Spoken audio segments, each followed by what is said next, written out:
25,000 ചോട വരും. ആണല്ലേ? എല്ലാം കൂടെ ഇതെല്ലാം സ്റ്റിച്ച് ചെയ്യിപ്പിച്ചെടുക്കുന്നതാണ് എല്ലാം.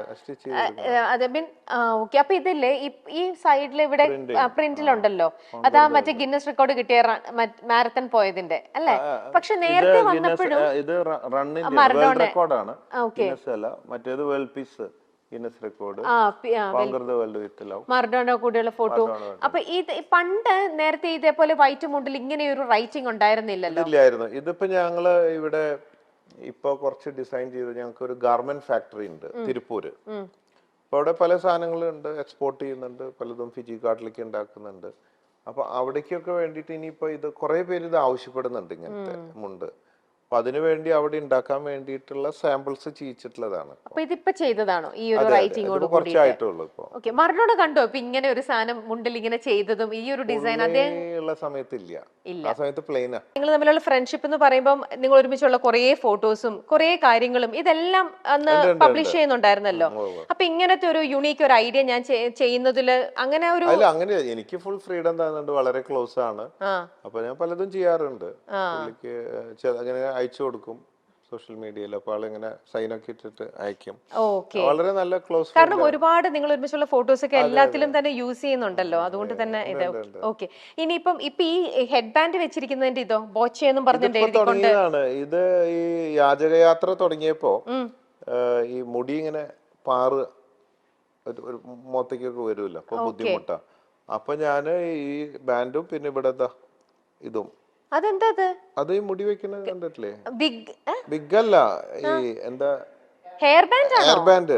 ഓ ഞാൻ വിചാരിച്ചു അതിന്റെ കൂടെ മുടി ക്ലിപ്പ് എല്ലാം മതി. ബിഗ് അല്ലല്ല, ബിഗ് ഒന്നും ഇല്ല, എല്ലാം ഒറിജിനലാണ്.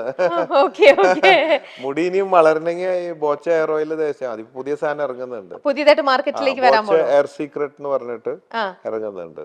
അതെ, പിന്നെ ബോച്ച എനർജി കിട്ടണമെങ്കിൽ ഇത് രണ്ടുമാണ് ഇനിയിപ്പോ പുതിയതായിട്ട്. അടുത്ത മാസം ഉണ്ടാവും. ഇപ്പൊ ഈ ബോച്ച ഫ്രാഞ്ചൈസി കൊടുക്കുന്നുണ്ടല്ലോ, ബോച്ചെ പാർട്ട്ണർ എന്നുള്ള ബ്രാൻഡില് ഫ്രാഞ്ചൈസി കടകൾ കൊടുക്കുന്നുണ്ട്. ഒരു 9,000 ഫ്രാഞ്ചൈസി എൻക്വയറി വന്നിട്ടുണ്ട്. അത് ഇപ്പൊ 7 ഞാൻ ഉദ്ഘാടനം ചെയ്തു ബോച്ചെ ടീയുടെ. ഇനി ബാക്കി എല്ലാ ജില്ലയിലും 10 വെച്ചാണ് ആദ്യം കൊടുക്കുന്നത്. രണ്ടുപേർക്ക് ഇത്ര പെട്ടെന്ന് വേണ്ടായിരുന്നായിരുന്നോ? അപ്പൊ അവിടെ പ്രിവെൻഷൻ ആവാമായിരുന്നു. പക്ഷെ കോണ്ടോ സാധനങ്ങളൊന്നും ആ നേരത്തെ ഉപയോഗിക്കാൻ പറ്റിയില്ല, എല്ലാം പെട്ടെന്നായിരുന്നു. ആക്രാന്തം പിടിച്ച പോലെ എന്ന് പറഞ്ഞ പോലെ ഈ പ്രിവെൻഷനൊക്കെ നല്ലതാണ്, പക്ഷെ ആ നേരത്തെ അതൊന്നും നടന്നില്ല. അങ്ങനെ കുട്ടി ഉണ്ടായി. അതാണ് അങ്ങനെയൊക്കെ ഉണ്ടാവുന്നത്. ഇത് പറയാം, പക്ഷെ എപ്പോഴും പ്രിവെൻഷൻ ഉണ്ടാവണം നല്ല ആഗ്രഹങ്ങളാണ്. നടക്കില്ല, ചിലപ്പോ നടക്കും. അങ്ങനെയൊക്കെയാണ്. അടുത്തത് സ്പോയിൽഡ് റിലേഷൻഷിപ്സ്. അങ്ങനെ ഉണ്ടായിട്ടുണ്ടോ? ഉണ്ടായിട്ടുണ്ട്, അങ്ങനെ ഉണ്ടായിട്ടുണ്ട്. ഒരുപാട് ഫ്രണ്ട്ഷിപ്പ് വേണമെന്ന് വെച്ചിട്ടല്ല, അങ്ങനെ ആയിട്ടുണ്ട്. പിന്നീട് തോന്നിയാവോ അങ്ങനെ ആയിപ്പോയല്ലോ എന്നൊക്കെ. മനുഷ്യരല്ലേ, തെറ്റുകൾ പറ്റാത്തവരില്ലല്ലോ. ഓക്കെ. അങ്ങനെയാണല്ലേ ഈ ഇപ്പൊ റിലേഷൻഷിപ്പിനെ കുറിച്ച് ചോദിച്ചു കഴിഞ്ഞാൽ ഇപ്പം കൂടുതൽ എല്ലാവരും ലിവിങ് ടുഗെദർ ഒക്കെ പ്രിഫർ ചെയ്യുന്ന ആൾക്കാരുണ്ട്. ബോയ്ച്ചയ്ക്ക് അങ്ങനെയുള്ള അതിനോടുള്ള ഒരു അഭിപ്രായം എന്തായിരിക്കും? നല്ലതാണ്, വളരെ നല്ലതാണ്. നമ്മുടെ ഈ കല്യാണം സമ്പ്രദായങ്ങളൊക്കെ അതൊക്കെ എന്നെ സംബന്ധിച്ച് അത് ശരിയായ ഒരു രീതിയായിട്ട് തോന്നുന്നില്ല.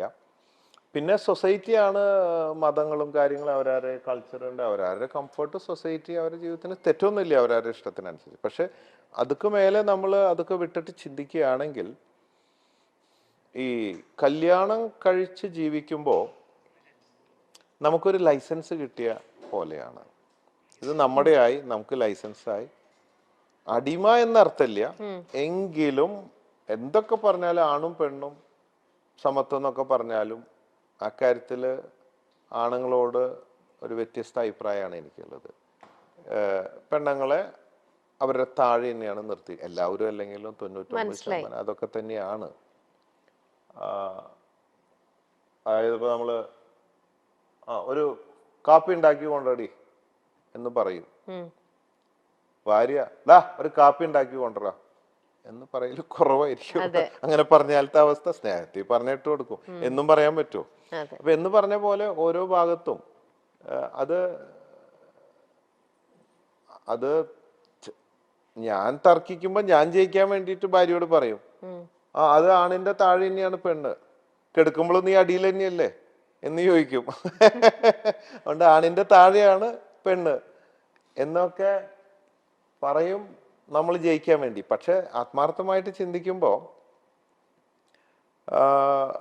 ശരിക്കും സമത്വം വേണം. സൃഷ്ടി ഒക്കെ ആണ് പെണ്ണ് ആയി എന്നുള്ളത്. അതുകൊണ്ട് ഇത് വേറൊന്നും ഞാൻ കേട്ടിട്ടുണ്ട്, ബോച്ചയുടെ അടുത്ത് നമ്മൾ ലിവിങ് ടുഗദറിനെ കുറിച്ച് ചോദിക്കുകയായിരുന്നു. ലിവിങ് ടുഗദർ ആവുമ്പോ ലൈസൻസ് ഇല്ല, രണ്ടുപേരും ഈക്വലാ. ആർക്ക് വേണേ ഇട്ടിട്ട് ആരെ വേണേ ഇട്ടിട്ട് പോവാം എപ്പോ വേണമെങ്കിലും. അപ്പൊ ഈക്വൽ സ്റ്റാറ്റസ്. മാത്രമല്ല എപ്പോഴും ബോയ് ഫ്രണ്ട് ഗേൾ ഫ്രണ്ട് എന്നുള്ളൊരു ഫീലിംഗ് ഉണ്ടാവും. പുതുമ നഷ്ടപ്പെടില്ല. എന്നും ഹണിമൂണാ. മറ്റേ ലൈസൻസ് കിട്ടിയിട്ട് വണ്ടി ഓടിക്കുന്നതും ആ ഒരു ഇതുണ്ടല്ലോ, അതിന് വലിയ ത്രില്ല് അങ്ങനെ കുറഞ്ഞു വരും. ഇതെന്നും ആവുമ്പോ ഗേൾ ഫ്രണ്ട് എന്ന് പറയാൻ പറ്റില്ലല്ലോ. ബോച്ചയുടെ വൈഫ് ഇത് കാണുന്നുണ്ടാവില്ലേ? അപ്പൊ ബോച്ചയുടെ ലൈഫിലും എന്താണല്ലേ? പക്ഷെ എന്നാലും അവളെ ഗേൾഫ്രണ്ട് ആക്കാറുണ്ട് ഇടയ്ക്ക് മാത്രം. മറ്റേത് എന്നും ഗേൾഫ്രണ്ടും ബോയ് ഫ്രണ്ടാ. ലൈസൻസ് ഇല്ലല്ലോ. കട്ട് തിന്നുമ്പോ ഒരു സുഖമുണ്ട്, ഒരു മറവ് ഉണ്ടാവുമ്പോ. അത് എത്രയായാലും അതിന്റെ ഒരു സുഖം വേറെ. അപ്പൊ അങ്ങനെ കട്ട് തിന്നിട്ടുണ്ടെന്നാണോ പറയുന്നത്? പിന്നെ എന്താ, ഞാൻ സത്യം പറയുന്ന ആളല്ലേ. അപ്പൊ അതുകൊണ്ടാണ് അതിന്റെ ആ ഒരു സുഖം മനസ്സിലായത്. പൊതുവേ അപ്പൊ അങ്ങനെയാണെങ്കിൽ ഞാൻ വേറൊന്ന് ഇങ്ങനെ പറഞ്ഞുകൊണ്ട് ചോദിക്കാണ്, ഇത്ര ഫ്രീ ആയിട്ട് ആൻസർ ചെയ്യുന്നോണ്ട് തന്നെ. ഒരു വിവാഹിതനാണ്, അപ്പം ഇങ്ങനെ ഇരിക്കുമ്പോ തന്നെ ഇപ്പൊ കട്ട് തിന്നു എന്ന് പറയണ്ട് ബോച്ചി. അപ്പൊ അത് ഒരു നല്ല ഒരു ഇതായിട്ട് നമുക്ക് പറയാൻ പറ്റുമോ? ഞാൻ പറഞ്ഞു, ഞാൻ നല്ലത് മാത്രമല്ല, ഞാൻ തെറ്റും ചെയ്യുന്നുണ്ട്, തെറ്റ് ചെയ്യാറുണ്ട്. ഞാൻ തുറന്ന് എന്റെ ഒരു ക്വാളിറ്റി തെറ്റ് ചെയ്താൽ ഇത്രയല്ലേ വ്യത്യാസമുള്ളൂ. ഞാൻ എല്ലാം തുറന്നു പറയുന്നു. ബാക്കിയുള്ളവരൊക്കെ കാണാൻ പറയത്ത്. അത്രയല്ലേ വ്യത്യാസമുള്ളൂ. എല്ലാവരും മനുഷ്യനും ചോരയും നീരൊക്കെ ഉള്ളവരാ. അല്ലെങ്കിൽ മന്ദബുദ്ധി ആയിരിക്കണം. അപ്പോ അതുകൊണ്ട് എല്ലാവരും ഒന്നൊക്കെ തന്നെ. ആഗ്രഹങ്ങളില്ലാത്ത ആരൊക്കെ ഉണ്ട്. ചിലർ ഓപ്പൺ ആണ്, ചിലർ ക്ലോസ്ഡ് ആണ്. ഇത്രയുള്ള വ്യത്യാസമുള്ളൂ. എനിക്ക് പറയാനുള്ള ചങ്കുറ്റുണ്ട്, ധൈര്യമുണ്ട്. ആരും പേടിക്കുന്നില്ല. അതിന്റെ വരും വരായികളൊക്കെ സഹിക്കാനുള്ള ചങ്കുറ്റും ധൈര്യമുണ്ട്. എന്ത് വന്നാലും സ്വീകരിക്കും, അത്രയേ ഉള്ളൂ. പൊതുവെ എന്തെങ്കിലും ആരെങ്കിലും ഒന്ന് സഹായം അഭ്യർത്ഥിക്കാനായിട്ട് സഹായം ചോദിച്ചാൽ പോലും ബോച്ചെ പൊതുവെ അങ്ങനെ നോ പറയുന്ന ഒരാളല്ലെന്നാണ് ഞാൻ കേട്ടിരിക്കുന്നത്. ആണോ? ശരിയാണോ? കഴിയാവുന്നത് കൊടുക്കാൻ ശ്രമിക്കാറുണ്ട്. പിന്നെ എല്ലാം കൊടുക്കാൻ പറ്റില്ല. ഒരു 7000 ചില്ലാൻ ആപ്ലിക്കേഷൻസ് വന്ന് കിടക്കുന്നുണ്ട്, അപേക്ഷകള്. കണക്കൂട്ടിയപ്പോ 5000 കോടി വേണം. സാധ്യമല്ല. അതില് ഓടിട്ട വീടാണ്, ടെറസാക്കി തരണം. അല്ലെങ്കിൽ എന്താ പറയാ, തമാശക്ക് പറയുകയാണെങ്കിൽ ഒരു കല്യാണം കഴിച്ചിട്ടുണ്ട്, ഒരു കല്യാണം കൂടെ കഴിച്ചാൽ കൊള്ളാം എന്നൊക്കെ പറയുന്ന പോലത്തെ അവസ്ഥയിലുള്ള ഒരുപാട് കാര്യങ്ങൾ. അതല്ല, നമ്മൾ വല്ല ഓപ്പറേഷൻ, മരുന്ന്, ഭക്ഷണം, അത്യാവശ്യം ഇടയ്ക്കിടയ്ക്ക് ചെറിയ വീടുകൾ വെച്ചു കൊടുക്കും. പറ്റാവുന്നതൊക്കെ ചെയ്യുന്നുണ്ട്. അത് നമ്മുടെ ബിസിനസിന്റെ ഇപ്പൊ കുറച്ചും കൂടെ ബഡ്ജറ്റ് കൂട്ടിയിട്ടുണ്ട്. ഈ ബോച്ചേറ്റിയുടെ ലാഭത്തിന്റെ വിഹിതം എടുത്തിട്ട് കുറേശ്ശെ കാര്യങ്ങൾ ഇപ്പൊ ഡെയിലി ചെയ്യുന്നുണ്ട്. കുറെ